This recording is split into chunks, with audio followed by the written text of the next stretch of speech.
एक बार श्री कृष्ण और अर्जुन कहीं जा रहे थे। रास्ते में अर्जुन ने श्री कृष्ण से पूछा कि प्रभु, एक जिज्ञासा है मेरे मन में, अगर आज्ञा हो तो पूछूं? श्री कृष्ण ने कहा, अर्जुन, तुम मुझसे बिना किसी हिचक कुछ भी पूछ सकते हो। तब अर्जुन ने कहा कि मुझे आज तक यह बात समझ नहीं आई कि दान तो मैं भी बहुत करता हूँ, परंतु सभी लोग कर्ण को ही सबसे बड़ा दानी क्यों कहते हैं? यह प्रश्न सुनकर श्री कृष्ण मुस्कुराए और बोले कि आज मैं तुम्हारी यह जिज्ञासा अवश्य शांत करूंगा। श्री कृष्ण ने सोने के सिक्के से भरे 2 पात्र मंगवाए। इसके बाद वह अर्जुन से बोले, अर्जुन, इन सोने के सिक्कों को तुम आसपास के गांव वालों में बांट दो। अर्जुन ने प्रभु से आज्ञा ली और तुरंत ही ये काम करने के लिए चल दिया। उसने सभी गांव वालों को बुलाया और उनसे कहा कि आप लोग पंक्ति बना लें, मैं आपको स्वर्ण मुद्राएं बांटूंगा। यह सुनकर गांव वाले अत्यंत प्रसन्न हुए और वह अर्जुन की खूब जय जयकार करने लगे। अर्जुन पात्र में से स्वर्ण मुद्राएं निकालते जा रहे थे और गांव वालों को बांटते जा रहे थे। लगातार 2 दिन और 2 रातों तक अर्जुन स्वर्ण मुद्राएं बांटते रहे। उनमें अब तक अहंकार आ चुका था। गांव के लोग वापस आकर दोबारा से पंक्ति में लगने लगे थे, परंतु भगवान की ऐसी लीला थी कि स्वर्ण मुद्राएं खत्म होने का नाम ही नहीं ले रही थी।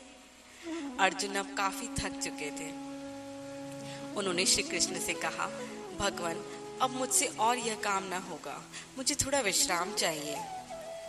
प्रभु ने कहा, ठीक है, तुम अब विश्राम करो और बाकी के दान के लिए मैं कर्ण को बुला लेता हूँ। उन्होंने कर्ण से कहा कि दोनों पात्रों में से स्वर्ण मुद्राएं इन गांव वालों में बांट दो। कर्ण तुरंत सोना बांटने चल दिए।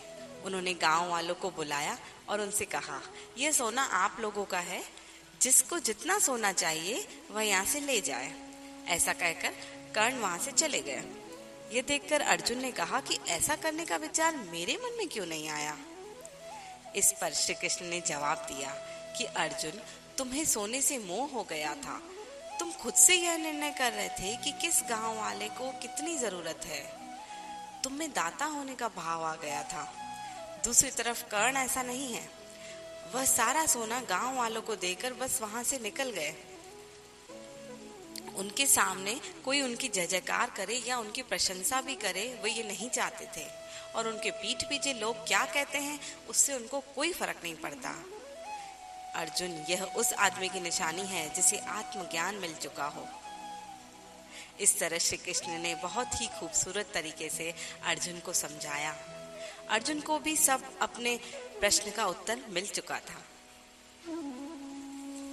दोस्तों, दान के बदले में धन्यवाद की उम्मीद करना भी एक तरह का व्यापार है। यदि हम किसी को दान देना चाहते हैं तो हमें कोई उम्मीद नहीं करनी चाहिए, ताकि यह हमारा सत्कर्म हो, ना कि हमारा अहंकार। आपका दिन शुभ हो।